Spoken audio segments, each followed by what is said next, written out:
നമസ്കാരം. മനഃശാസ്ത്രം ചാനലിലേക്ക് എല്ലാവർക്കും സ്വാഗതം. മനുഷ്യർ ദുഃഖഗാനങ്ങളും വിഷാദഗാനങ്ങളും ഇഷ്ടപ്പെടുന്നതിൻ്റെ മനഃശാസ്ത്രം ആണ് ഇന്ന് ചർച്ച ചെയ്യുന്നത്.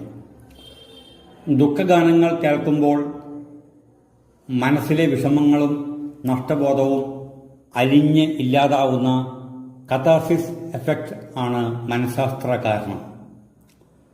തലച്ചോറിൽ ഉൽപ്പാദിപ്പിക്കപ്പെടുന്ന പ്രൊലാക്റ്റിൻ എന്ന ഹോർമോൺ മനസ്സിൻ്റെ ദുഃഖവും വേദനയും കുറയ്ക്കുന്നു, സമാധാനവും സന്തോഷവും നൽകുന്നു. ദുഃഖഗാനങ്ങൾ കേൾക്കുമ്പോൾ നമ്മൾ ഒറ്റപ്പെട്ടവർ അല്ല എന്ന സുരക്ഷിതത്വ ബോധം ഉണ്ടാകുന്നു. മനസ്സിൻ്റെ ഭാരം കുറയുന്നു. പരിണാമപരമായി നോക്കിയാലും ദുഃഖങ്ങളും വേദനകളും അനുഭവിച്ച മനുഷ്യരാണ് അതിജീവിച്ചത്. മനുഷ്യ മനസ്സിൻ്റെ ഘടന അങ്ങനെയാണ്.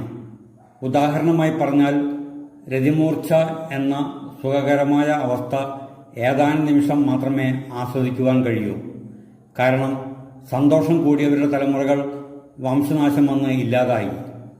ദുഃഖം അനുഭവിച്ചവരുടെ തലമുറകൾ അതിജീവിച്ചു. ഇന്നും മനുഷ്യ മനസ്സിൽ വിഷാദഭാവത്തിനോടാണ് ആഭിമുഖ്യം. വീഡിയോ ഇഷ്ടമായെങ്കിൽ ലൈക്ക് ചെയ്യുക, സബ്സ്ക്രൈബ് ചെയ്യുക. നിങ്ങളുടെ അഭിപ്രായം കമൻറ്റ് ബോക്സിൽ രേഖപ്പെടുത്തുക. പ്രേക്ഷകരുടെ ചോദ്യങ്ങൾക്ക് കമൻറ്റ് ബോക്സിൽ മറുപടി തരുന്നതാണ്. മറ്റൊരു വിഷയമായി നാളെ കാണാം. നന്ദി, നമസ്കാരം.